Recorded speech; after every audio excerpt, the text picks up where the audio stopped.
Historia del deporte.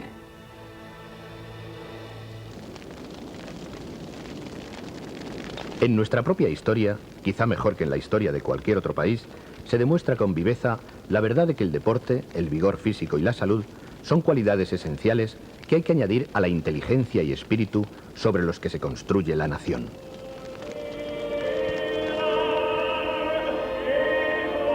Deportes norteamericanos.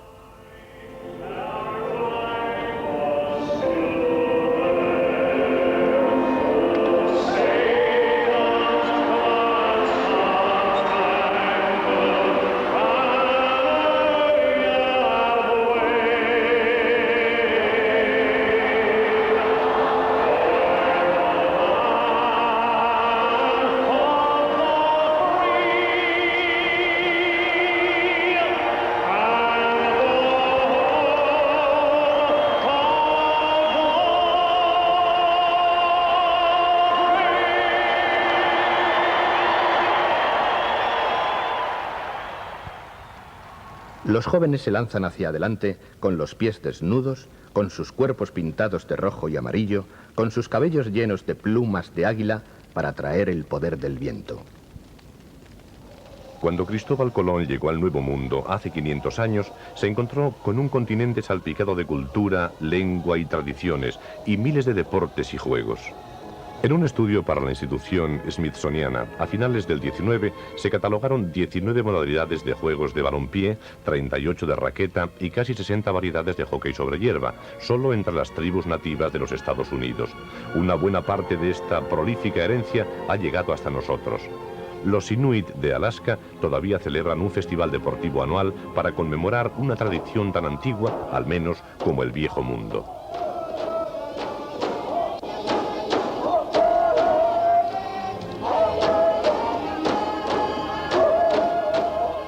Para los mayas y aztecas de Centroamérica, los juegos de pelota constituían la piedra angular de su vida religiosa. Se practicaban asociados a ritos de muerte. Los perdedores eran decapitados frecuentemente y sus cabezas se usaban para continuar el juego. Esta clásica cancha de pelota, en Copan, Honduras, fue escenario de sangrientos encuentros hace miles de años. El ulama, un descendiente mucho más humanizado, todavía se practica en un rincón remoto del noroeste de México. El juego más conocido de las Américas era practicado por gran parte de los pueblos iroqueses. Se denominaba Bagatawai. Los colonizadores franceses lo llamaban lacrosse. Era un juego multitudinario con cientos de jugadores en cada equipo. Las heridas eran algo normal. El juego moderno tiene más reglas, pero aún no es apto para cardíacos. Tal vez la tradición deportiva más romántica de América sea la carrera de fondo. En 1850, un indio Séneca, llamado Deerfoot, se convirtió en una de las primeras celebridades del deporte americano. Muchas tribus tenían tradiciones de carreras de fondo y para los nativos americanos correr tenía una significación tanto deportiva como religiosa. De verdad, me gustaba la tranquilidad, el descanso psicológico de las tierras duras en las llanuras de Dakota del Sur. Era maravilloso, una sensación muy hermosa, escuchar el sonido de tus pasos sobre la tierra. Billy Hills, el indio Sioux, conocido como el guerrero corredor, ganador de los 10.000 metros en las Olimpiadas del 64, se convirtió en un símbolo vivo de los héroes deportivos ya olvidados, de los nativos americanos. El hogar de los guerreros adquirió un sentido nuevo con la llegada de los europeos. El béisbol es el símbolo auténtico, la expresión visible del impulso, el empuje, la competición que encarna el incontenible, desgarrador y floreciente siglo XIX de América. Dope the ball. The hitter swings at the arm motion. Into deep left center for Mitchell. And we'll see you tomorrow night. Se ha dicho que si quieres entender América, primero debes entender el béisbol. Se le llama pasatiempo nacional. Se juega en el mundo de los sueños. El béisbol es el deporte más grande de América y el que mejor refleja la historia cultural americana. Es el juego con más larga historia. Se remonta a finales del pasado siglo. Todos, niños, niñas, abuelas, abuelos, practican este juego. Sostienen un bate en sus manos, lo balancean e intentan pegar a la pelota. Yo digo que el béisbol no solo es el juego número uno en nuestro país, es la mejor inversión para una ciudad. En un sentido preciso, es más popular hoy y mueve más gente que en cualquier otra época.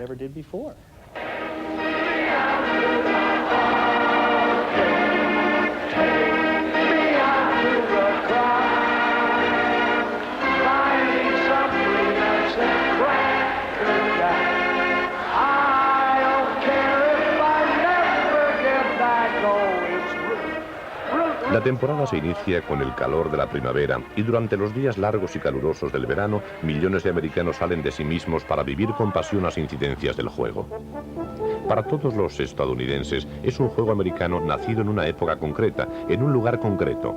La fecha, 1839.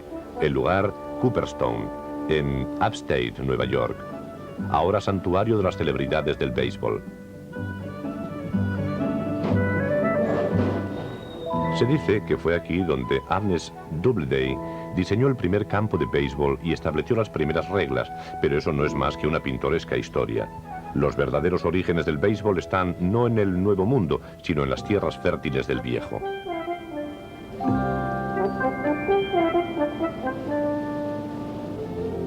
Los manuscritos de la Europa medieval estaban frecuentemente ilustrados con primorosas escenas de la vida diaria. Las horas Gistels del siglo XIV, maravillosamente embellecidas, contienen la mención más antigua de un juego parecido al béisbol. El romance de Alexander se ilustró en Flandes en 1344. Aquí, los 4 bases, incluidas 2 religiosas, esperan con impaciencia el enfrentamiento entre el pitcher y el bateador. El pequeño y precioso libro de bolsillo fue impreso en Inglaterra en 1744 y en América 18 años después. En él se detallan los juegos de actualidad e incluye la primera referencia documentada del nombre del juego. Esto es Fullerton, una pequeña aldea inglesa, hogar de Catherine Morland, heroína de la novela de Jane Austen, Northanger Abbey, escrita en 1798. La infancia de Catherine se nos describe así. No debe extrañarnos que Catherine, cuya naturaleza no era heroica, prefiriera el cricket, el béisbol, montar a caballo y correr por el campo. Por toda Europa había juegos similares a los de Catherine. El Schlagball en Alemania, el Apta en Rusia, el Agbol en Dinamarca y el Kuningaspalo en Finlandia. Estos juegos eran las materias primas de las que en América se nutriría el híbrido gigante.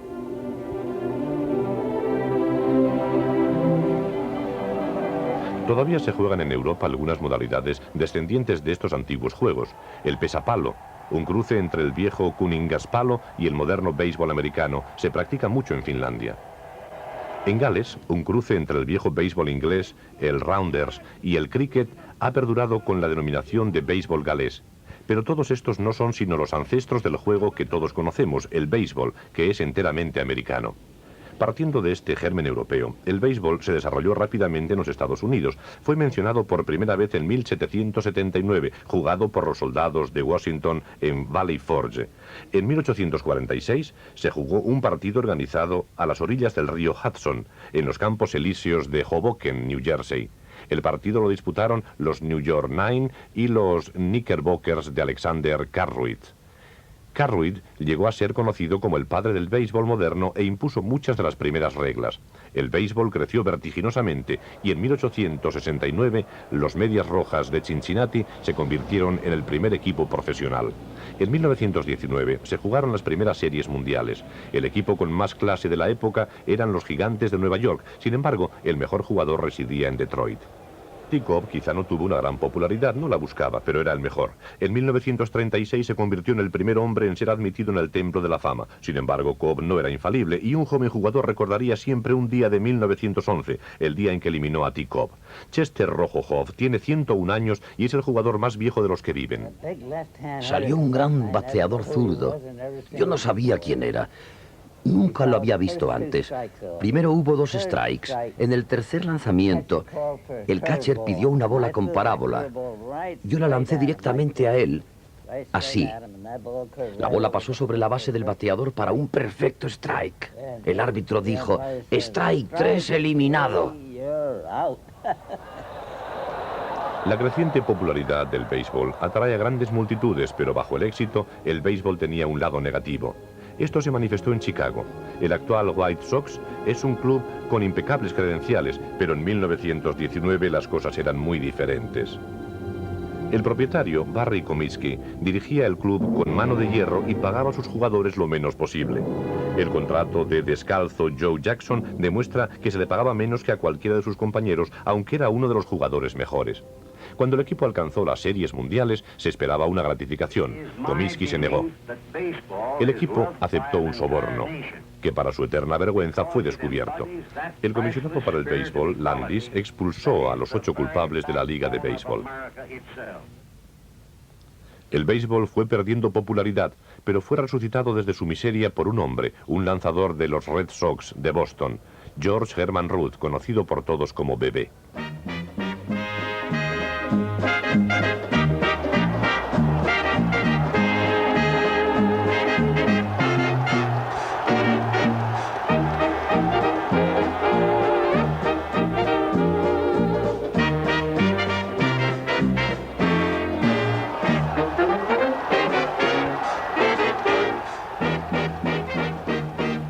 En 1919 fue traspasado a los Yankees de Nueva York.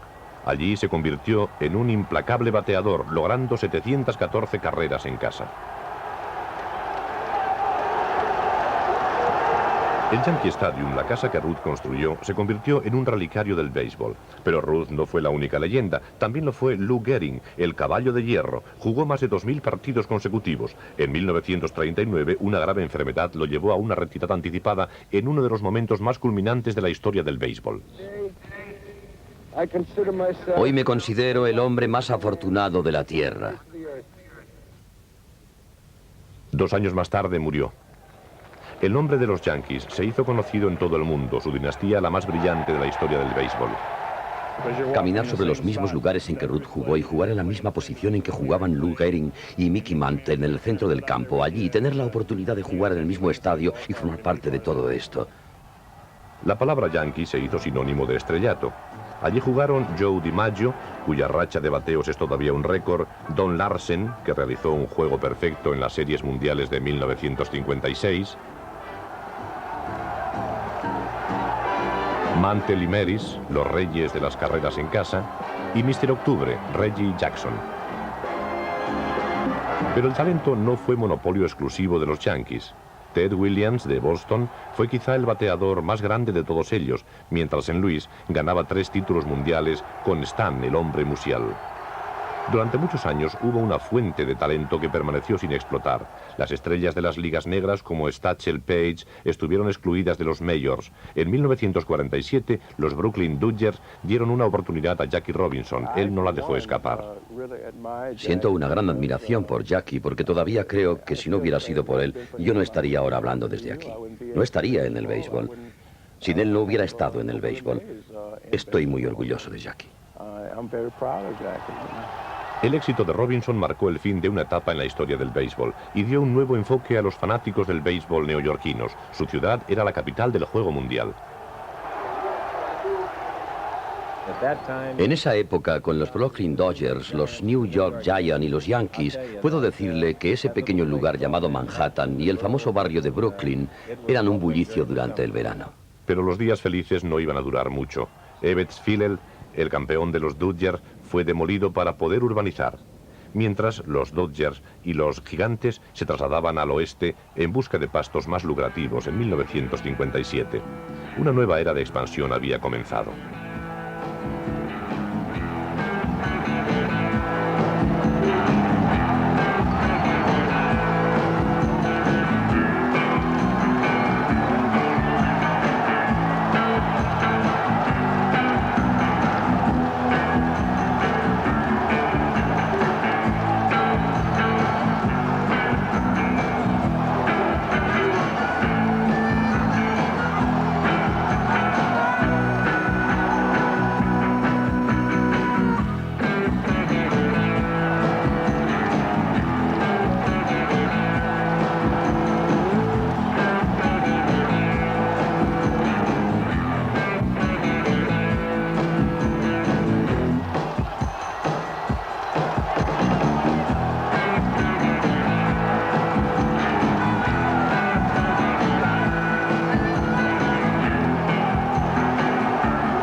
Entre los logros más grandes de la época, quizá el más notable fue el conseguido por Hank Aaron al superar el récord de carreras de Babe Ruth. Su marca de 755 carreras no ha sido superada aún. Me llevó 23 años establecer el récord. Los jugadores de hoy no necesitan jugar tantos años como yo. Ganan tal cantidad de dinero que en 4 o 5 años ya no necesitan jugar más. El éxito de Martillo Hank motivó a jóvenes de todo el mundo. La pasión americana era contagiosa. Estrellas caribeñas como Juan Marichal de la República Dominicana, Roberto Clemente de Puerto Rico y José Cansco, nacido en Cuba, proporcionaron al juego un refrescante aire latino. El béisbol es el deporte que más expectación despierta en Cuba. Sin embargo, este fervor hispano por el juego es eclipsado por la afición al otro lado del Pacífico, en Japón. En 1934, Babe Ruth lideró un grupo de estrellas en una gira por Japón. Comenzó entonces una dinastía japonesa, pero con su propia filosofía. El jugador japonés no tiene la potencia del americano. Así que tenemos que combinar la fuerza de todos para hacerlo bien. Puedes observar esto no solo en el béisbol, sino en la historia del Japón. Cuando producimos algo, unimos las habilidades de todos para hacerlo funcionar. Es nuestra forma de pensar. Pero también hay cabida para hazañas individuales. Sadaharu Ho, de los Gigantes de Tokio, se ha convertido en el mayor anotador de todos los tiempos, con 868 carreras en 21 años de profesión. Mientras Ho dominaba el béisbol japonés, en América una nueva generación se incorporaba a este deporte.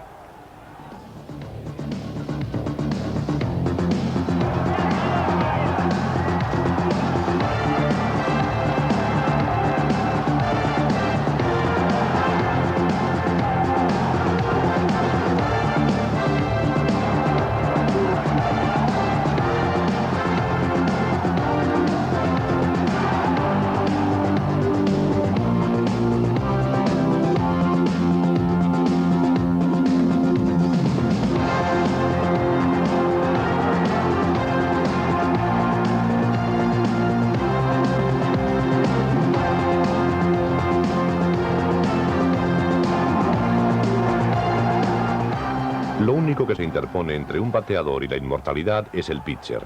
Ninguno de ellos ha sido tan espectacular como Nolan Ryan. La noche que consiguió su victoria a 5.000 fue memorable. Creo que todo, el clamor del público, su apoyo, su excitación y la electricidad del ambiente en el estadio fueron factores decisivos para que yo lograse el triunfo.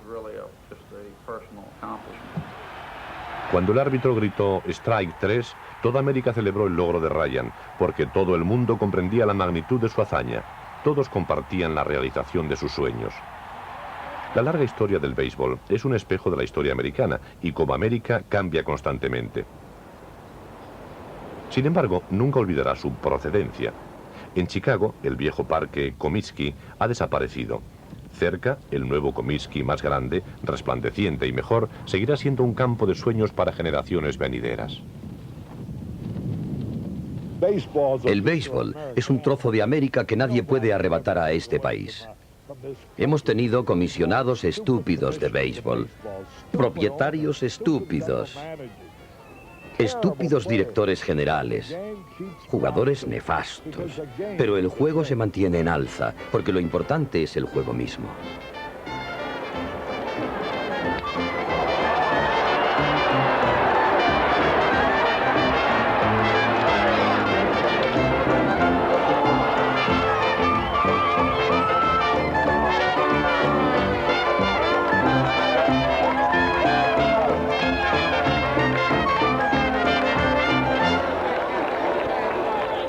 ¿Quién ha visto el viento?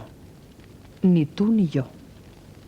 Pero cuando los árboles agitan sus ramas, el viento está soplando.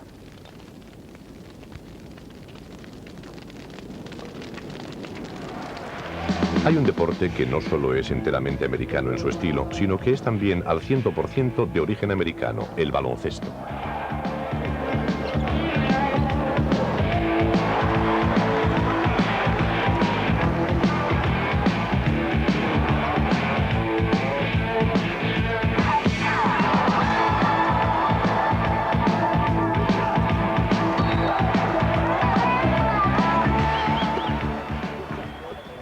El campo de cultivo del juego fueron los clubes y asociaciones de jóvenes cristianos que salpicaron toda América al final del siglo XIX para fomentar la salud y la forma física entre los jóvenes. En 1891, en la AJC de Springfield, Massachusetts, un joven graduado de la Universidad de McGill en Montreal, James Madsmith, buscaba un nuevo entrenamiento para sus aburridos estudiantes. Colocó una cesta de melocotones al lado del gimnasio y propuso unas cuantas reglas. Así fundó un deporte completamente nuevo. El juego se extendió como el fuego. Los Buffalo Germans fueron la primera potencia de las canchas. Jugadores como Ed Watcher, de los Troy Trojans, popularizaron el baloncesto fuera de las asociaciones de jóvenes a medida que se iban profesionalizando. En los años 20 comenzaron a crearse muchos equipos. Los Barnstormers, que se movieron por todo el país en busca de contrincantes para ganarse la vida. Los equipos empezaron a formarse en base a diferentes etnias.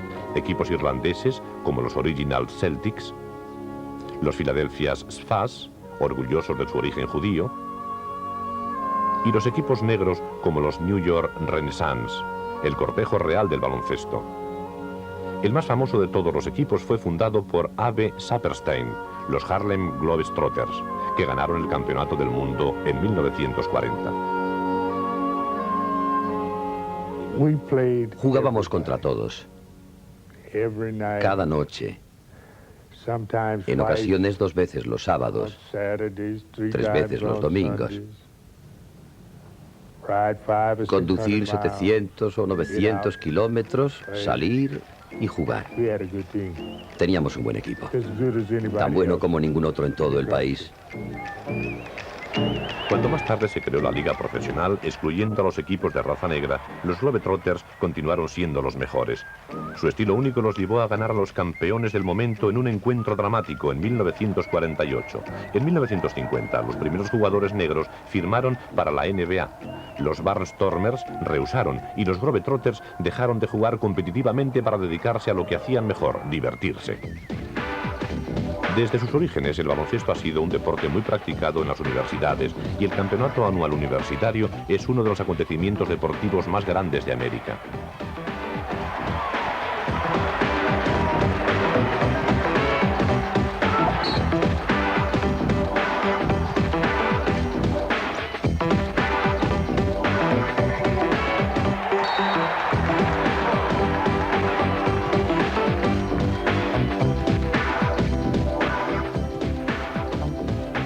Ninguna universidad ha dominado tanto como UCLA, bajo la dirección de su entrenador, el brujo John Wooden. Creo que él es el compendio de lo que debe ser un entrenador universitario. Tener honestidad y conocimientos. Nos enseñaba cómo ganar. Su modo de vida era un modelo a imitar. A pesar del constante trasiego en las plantillas universitarias, Wooden consiguió establecer un récord constante de éxitos. Con el apoyo gigante de Lew Alcindor y más tarde Bill Walton, sus equipos estuvieron 4 temporadas imbatidos y ganaron 9 títulos de la Liga Universitaria NCAA en 11 años. El brujo se retiró en la cumbre, ganando una final emocionante contra Kentucky en 1975. Ningún entrenador profesional o universitario se ha acercado jamás a sus éxitos.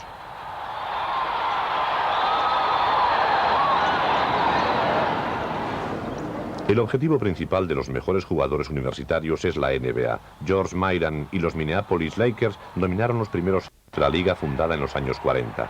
Sin embargo, la gran cima del baloncesto estaba en Nueva Inglaterra, los Boston Celtics, inspirados en la magia de un hombre, Bob Cousy.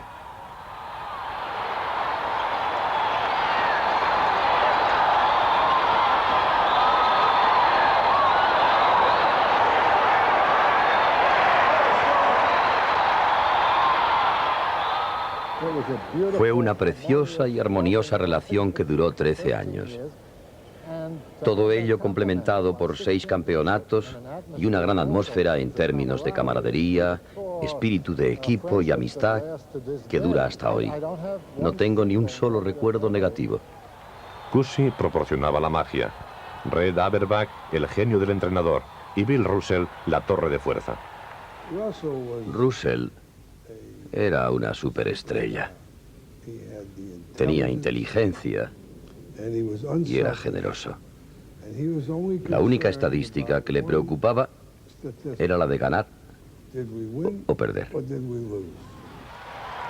Nada menos que 11 campeonatos en 13 temporadas fue el increíble récord de los Celtics bajo la dirección de Auerbach y Russell.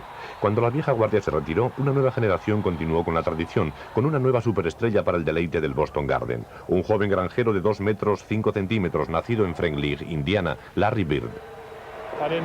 Yo no sabía nada de la tradición hasta que llegué aquí. Ahora conozco todo lo que concierne a la ciudad y el estado. Ha sido una gran oportunidad para mí hacerlo lo mejor que he podido. Se trata de una gran organización, la única organización para la que yo jugaré. Boston ganó 3 títulos más en los años 80 con Bird, pero sus choques más memorables fueron contra sus implacables rivales de la costa oeste, los brillantes y espectaculares Ángeles Lakers.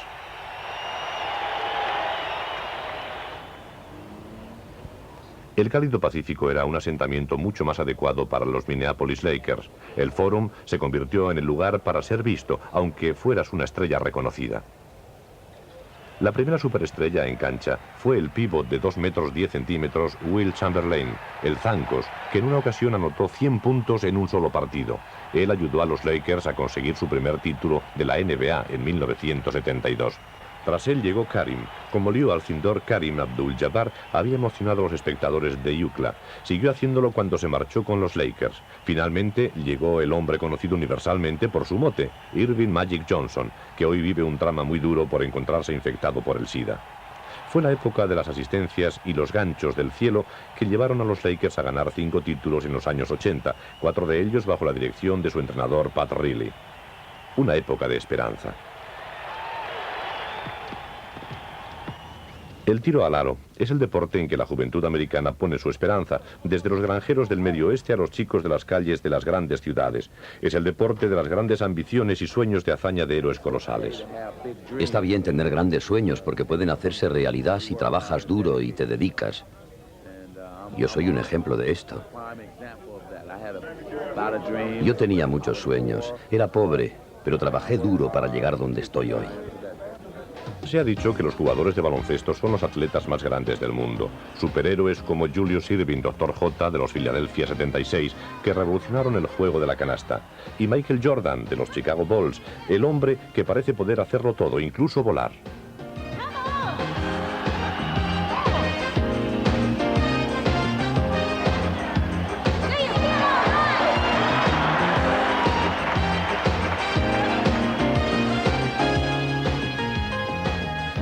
En la década de los 90, a medida que el mundo se hace más pequeño, el baloncesto se hace más grande y la expresión slam dunk está pasando a formar parte de todas las lenguas del mundo. Mi recuerdo más fuerte son los 2 títulos de campeones mundiales. El momento en que estás en el centro de la pista con los puños en alto, triunfante, con un escalofrío que recorre tu espalda de arriba a abajo. El momento en que te das cuenta de que eres el mejor del mundo y tu cara te duele las 24 horas debido a la constante sonrisa. Después, 48 horas más tarde, te das cuenta de que todo ha terminado y de que tienes que volver a conseguir el triunfo al año siguiente. La cima de la montaña es ahora una cumbre para ser escalada, no solo por los jóvenes americanos, sino por todos los del mundo. El baloncesto es actualmente uno de los deportes más populares del mundo. No está mal para venir de un par de cestas de melocotones en Springfield, Massachusetts, ahora hace 100 años.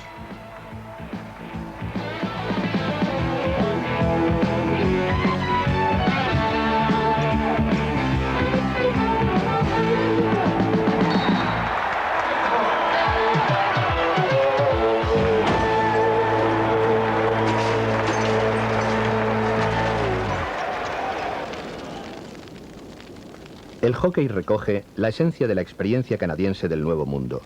En una tierra con un frío tan intenso e inestable, el hockey supone una oportunidad de vida y una afirmación de que, a pesar de los mortales escalofríos del invierno, estamos vivos. Cuando el invierno llega a Norteamérica, las cosas se ponen duras, tanto como su deporte de invierno.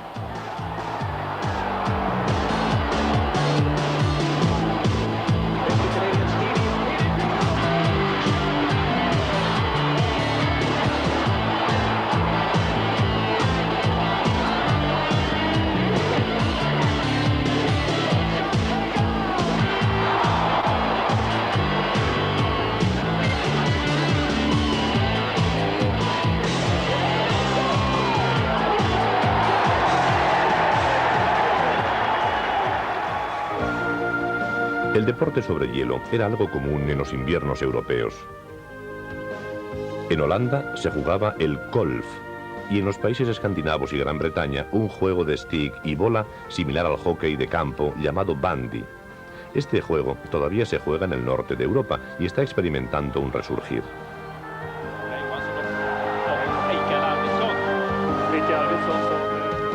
Los duros inviernos canadienses eran incluso más propios para las diversiones invernales que los de Europa. En el siglo XIX, en las grandes ciudades, se celebraban festivales de hielo. En Montreal, estudiantes de la Universidad McGill practicaban un juego parecido al bandy, pero con una sustancial diferencia. Usaban un disco de goma plano, más fácil de controlar en el hielo que una bola. Con este simple cambio, habrá nacido el hockey sobre hielo. Los estudiantes de McGill jugaron la primera competición en 1879 y el juego, muy adecuado para el clima de Canadá, se extendió rápidamente. Hacia 1893 se creó un campeonato, el Lord Stanley de Preston Cup. El juego era practicado por entonces en todo Canadá y se había extendido a los Estados Unidos. Sin embargo, sus orígenes fueron Montreal y Quebec, de habla francesa. Sería un deporte norteamericano con conexión francesa.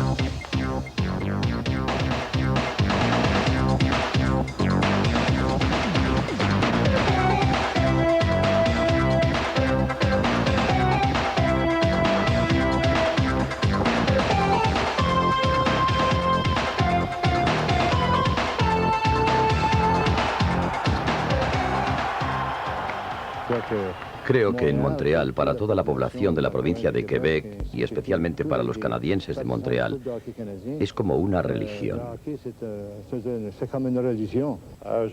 Les Canadiens se han creado un gran prestigio a nivel mundial. La razón es su enorme éxito desde su fundación, todos los campeonatos y la Copa Stanley. Nunca olvidas el primer partido que juegas. Es un sueño jugar para Les Canadiens. Les Canadiens eran los héroes deportivos de Quebec. El mejor jugador de la primera mitad del siglo fue Hobie Morentz. Él dominó el centro del hielo para Les Canadiens durante 14 años, hasta que en 1937 se rompió una pierna en un partido. 6 semanas más tarde murió debido a unas complicaciones. Sin embargo, Maurice Richard, el misil, fue el rey de los Canadiens en su época dorada. En los años 50 ganaron 5 copas Stanley consecutivas. El misil era el mejor anotador que ha tenido este deporte. En su carrera de 18 años logró 544 goles para su club. El último, el gol del triunfo, en el campeonato de 1960. El manto de la gloria lo recogió su hermano Henri Richard, el misil de Bovillo, que ganó otros 6 campeonatos.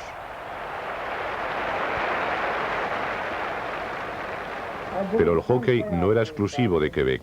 King Clancy y los Arces de Toronto eran grandes rivales y Clancy un contrincante temido. En tiempos más recientes han surgido otros jugadores sobresalientes: Bobby Orr de Boston, Guy Lafleur de Montreal y Bobby Hull de Chicago, el sempiterno Gordie Howe, Mike Bossy, que llevó a los New York Islanders a la consecución de 4 copas Stanley, y Mario Lemieux de Pittsburgh. Todos ellos son estrellas, pero solo a un hombre se le considera el número 1.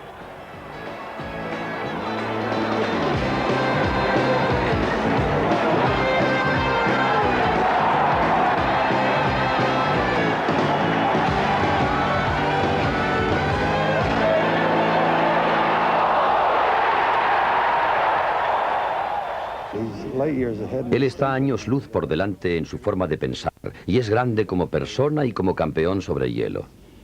Es un fenómeno al que todo el mundo admira fuera y dentro de la cancha. Como muchos canadienses, Wayne Gretzky aprendió a jugar al hockey en casa de sus padres durante los duros y largos inviernos. Parecía como si hubiese nacido sobre el hielo y ya patinaba a la edad de 2 años. Ya como adulto, en los antes desconocidos Edmonton Oilers, contribuyó a crear una nueva dinastía en el hockey.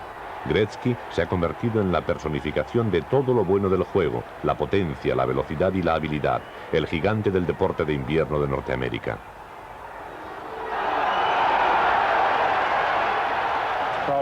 Es probablemente el deporte más rápido de la Tierra en cuanto que tienes que hacer todo con gran velocidad. Requiere grandes condiciones físicas, te exige mucho, te mueves mucho, es duro.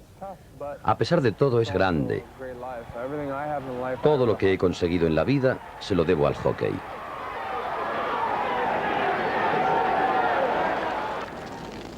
No conozco a un hombre digno que en lo más profundo de su corazón no haya apreciado la dureza de la disciplina.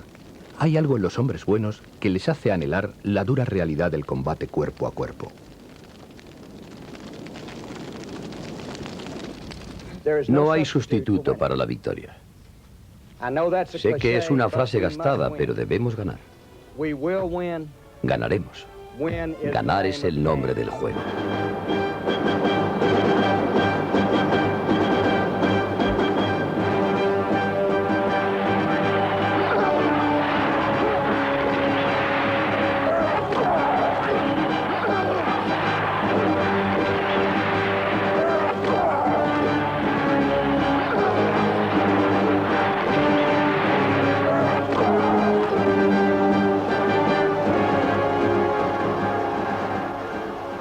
Se ha dicho que el béisbol refleja cómo se ven los americanos en el deporte, pero el fútbol es el compendio de lo que ellos son en realidad.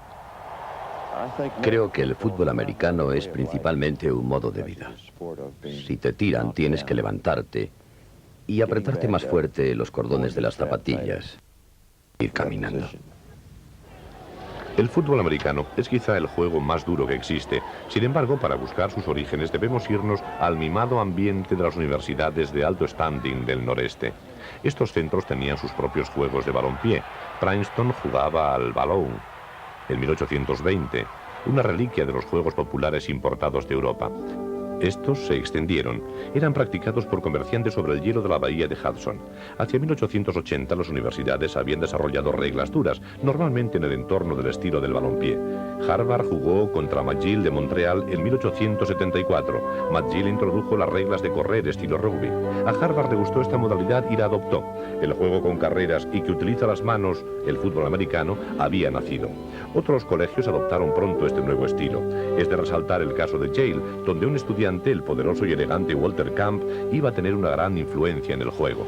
Fue conocido como el amigo fundador y padre del fútbol americano e introdujo la mayoría de las reglas distintivas de lo que iba a ser conocido como gridiron. Asistían a los partidos grandes multitudes, como en este encuentro Princeton-Yale en 1903. Sin embargo, el fútbol tenía un serio problema, era extremadamente violento. El fútbol era un juego para las clases superiores. Ese era el modo en que los chicos de Princeton y Harvard mostraban a las clases más bajas que ellos también eran duros. Pero era demasiado duro. Tácticas como el Flying Wedge culminaron en 18 muertos en la temporada de 1905. El presidente Theodore Roosevelt pidió a los universitarios que pusiesen orden o prohibieran el juego. Fueron convocadas en la Casa Blanca. Se acordó cambiar las reglas, depurar algunas formas, y cuando más tarde se introdujo el pase en profundidad, el fútbol americano estaba salvado. El juego creció y creció en popularidad mientras las nuevas reglas se extendían por todo el país, desde las universidades del noroeste.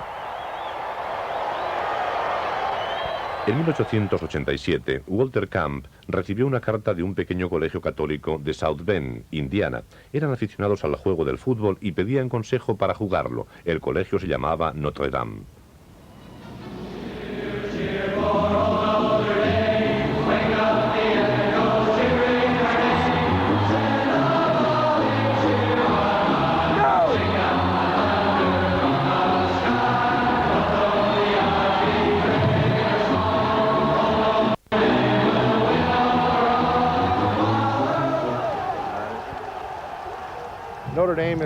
Notre Dame es el equipo más popular de América y probablemente del mundo. De hecho, cuando fui quarterback aquí en esta universidad, tenía un club de fans en el sur de Francia. La reputación terrible de Notre Dame empezó a crecer tras la famosa victoria de 1913 sobre el ejército. Uno de los jugadores de aquel día, Newt Rockne, se convirtió en el entrenador legendario del equipo y en los años 20 dio a los irlandeses combatientes un aire de imbatibilidad. Me parece ilógico que la gente piense que 11 jugadores de fútbol, que son elegantes e inteligentes en el campo, no pueden serlo en clase. Los equipos de Knute Rockne no eran tontos, desde luego. En 13 años como entrenador ganó 105 partidos y solo perdió 12. Entre los más conocidos de sus jugadores estaban los 4 jinetes que ayudaron a Notre Dame a permanecer imbatidos en la temporada 1924. Su leyenda llegaría a ser apocalíptica. Se escribió de ellos: alineados contra el cielo azul y gris de octubre, los 4 jinetes montan de nuevo. Los jinetes del apocalipsis son hambre, peste, destrucción y muerte, pero sus nombres reales son Leiden, Stuldre, Miller y Growley.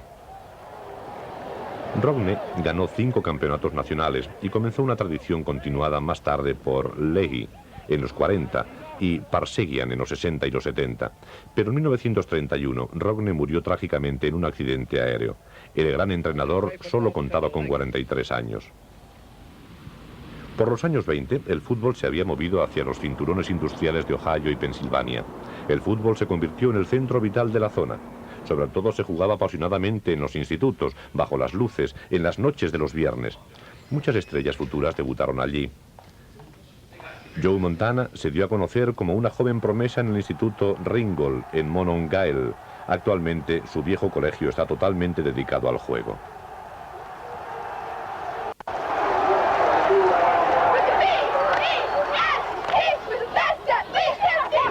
Concentración total en todo el juego. Juegas con tu cabeza y tu corazón. De acuerdo. Unamos nuestras manos e inclinemos nuestras cabezas. Pedimos, Señor, que esta noche sea muy especial para todos los que estamos aquí. Te pedimos que bendigas a ambos equipos, que nadie sufra lesiones graves. Te pedimos, Señor, esta noche, valentía. Valentía para ejercitar las cualidades que tú nos das. El fútbol profesional se jugó en Pensilvania ya en 1890, cuando el juego pasó de los colegios a los clubs. Patch Heffelfinger recibía $500 por un único encuentro con la Asociación Atlética Allegheny en 1892. El primer hombre fichado por estos embriones del equipo fue Jim Thorpe. El superatleta jugó para los Campton Bulldogs para convertirse en uno de los primeros campeones de la nueva Liga Nacional de Fútbol creada en 1922. Harold Rojo Grange también fue atraído a la liga. El fantasma galopante no pudo ser retenido por la Universidad de Illinois y se convirtió en una superestrella de los Osos de Chicago. El gran entrenador de Chicago, George Halas, se dio cuenta de la importancia de la publicidad para la naciente NFL y los Osos y las Pieles Rojas de Washington estuvieron en vanguardia en la creación de imagen para el juego. Estos dos equipos se encontraron en el campeonato de 1940, que ayudó a forjar la reputación de los Osos de Chicago como uno de los equipos más grandes al vencer a Washington por 73-0. Sammy Baugh fue el quarterback perdedor ese día. Sin embargo, el lanzador Sammy fue el primero de una nueva camada de quarterbacks, los lanzadores, tales como Otto Graham de los Cleveland Browns y Johnny Unitas de los Baltimore Colts. Johnny fue rehusado por el equipo de su ciudad, Fundidores, de Pittsburgh, pero encontró en Baltimore la fama de ser el más frío y calculador de los quarterbacks. Era una característica fundamental en el Campeonato Nacional de Fútbol de 1958. Se decía que era el mejor fútbol que se había jugado y probablemente fuese cierto. Eso fue lo que promocionó y empujó al fútbol a la situación actual. Los Colts se enfrentaron a los favoritos New York Giants, con la televisión emitiendo en directo para millones de personas. No se podía haber presenciado un partido mejor. Unitas capitaneó a su equipo brillantemente hasta ganar el encuentro en la prórroga. Por primera vez, el fútbol americano había hecho historia en la vida deportiva americana. El juego siguió creciendo en los años 60, impulsado por la televisión y la competición entre la NFL y los nuevos rivales, la AFL. Los campeones de las dos ligas se enfrentaron en la primera Super Bowl en 1970 para iniciar la era de las estrategias maestras de Vince Lombardi y los Green Bay Packers. Los Packers ganaron las dos primeras Super Bowls, mientras la perspicacia estratégica de Lombardi ayudaba a definir un juego que actualmente es el último deporte de confrontación. El juego moderno, aparentemente tan simple, es de hecho una batalla con gran complejidad de órdenes que solo puede ser descrito como ajedrez acorazado.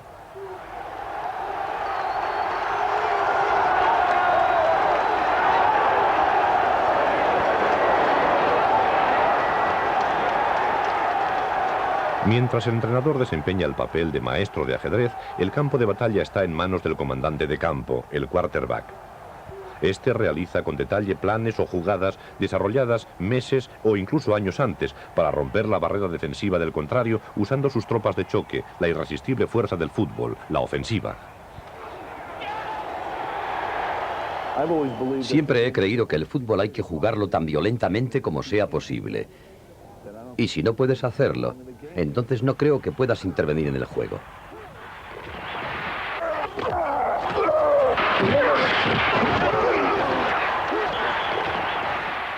La defensa es la pieza fundamental del fútbol. Sigue la máxima de Lombardi: los campeonatos se ganan en defensa. Algunos equipos han cimentado su reputación sobre esta base. Los Osos de Chicago siempre han sido reconocidos por su potencia y en 1986 se convirtieron en campeones mundiales con quarterbacks de segunda categoría.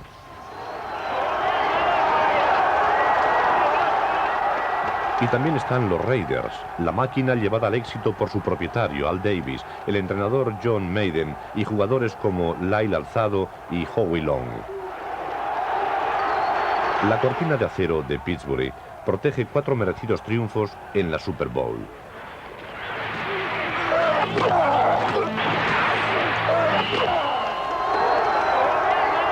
En los años 80, el titán defensivo de más fama fue Lawrence Taylor, de los Gigantes de New York, ganador de 2 Super Bowls. Pero no importa la potencia de la defensa, algunos hombres parecen encontrar el camino para atravesarla. El caballero saqueador de los atacantes es el running back. No muchos atletas tienen la fuerza, velocidad y astucia para ser corredor de primera categoría, pero O.J. Simpson era uno de ellos. Tengo la pelota. 11 tíos están intentando cogerme. Yo tengo a 10 compañeros, realmente 9, intentando protegerme. Y yo debo imaginar un camino a través del campo. Esa es la espontaneidad del corredor en el fútbol. Coges la pelota y estás tú contra todos ellos. Los mejores corredores se han convertido en leyendas. Una vez se dijo de J.M. Brown que Superman vestía el número 32 y jugaba en Cleveland. Un corredor bueno en pleno vuelo es una de las cosas más excitantes del fútbol. Esto es la carrera de 68 metros que realizó Marcus Allen para que Los Ángeles Raiders consiguieran la victoria en la 18ª edición de la Super Bowl en 1984. Pero si el corredor es el caballero de la brillante armadura dentro de los atacantes, el quarterback es el comandante general. Creo que en parte es un instinto y en parte una técnica. Es fundamental que comprendas el ataque y sepas dónde está cada uno. Debes conocer los ajustes que se van a hacer en las rutas contra ciertas defensas y todo eso lleva tiempo. Pocos quarterbacks conocen plenamente las complejas estrategias. Aquellos que lo hacen se vuelven legendarios, como Broadway Joe Namath, que llevó a los New York Jets a una sensacional victoria en la tercera Super Bowl en 1969. Y Roger Staubach, del equipo de América, los Dallas Cowboys, el maestro del último suspiro. Roger nunca aceptaba el hecho de que estaba derrotado. Era un jugador sobresaliente y ganó muchos partidos. 24 veces nos ayudó a remontar partidos, 12 de ellos en los 2 famosos últimos minutos. Esto es lo que le hizo único. Simplemente no se rendía. Fue el quarterback que inspiró al equipo de los 70, Terry Bradshaw, y los fundidores de Pittsburgh. Ganaron 4 Super Bowls en 6 años, aunque en ocasiones tenían golpes de fortuna. En un partido de playoff contra Oakland en 1972, Pittsburgh estaba perdiendo. El pase desesperado de Bradshaw fue recogido por las fantásticas manos de Franz Harris. Pittsburgh ganó el partido y la recogida del balón siempre será recordada como la recepción inmaculada. El equipo de los 80 también estaba formado alrededor de un quarterback, el chico de Monongahela, Joe Montana. El draft llevó a Montana a la costa oeste, a los San Francisco 49ers, donde se ganó la reputación de mejor quarterback de todos los tiempos. Es como un boina verde cuando va a jugar al fútbol. Es un muchacho increíble.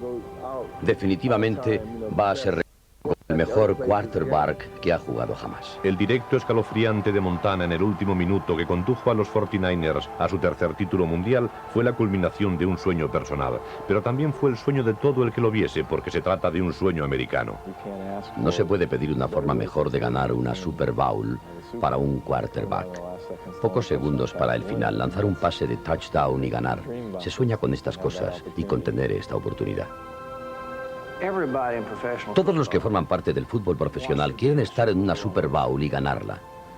Nosotros ganamos el campeonato contra Miami.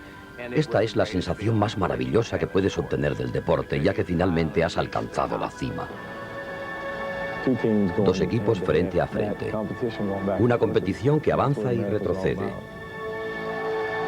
Eso es todo lo que es América.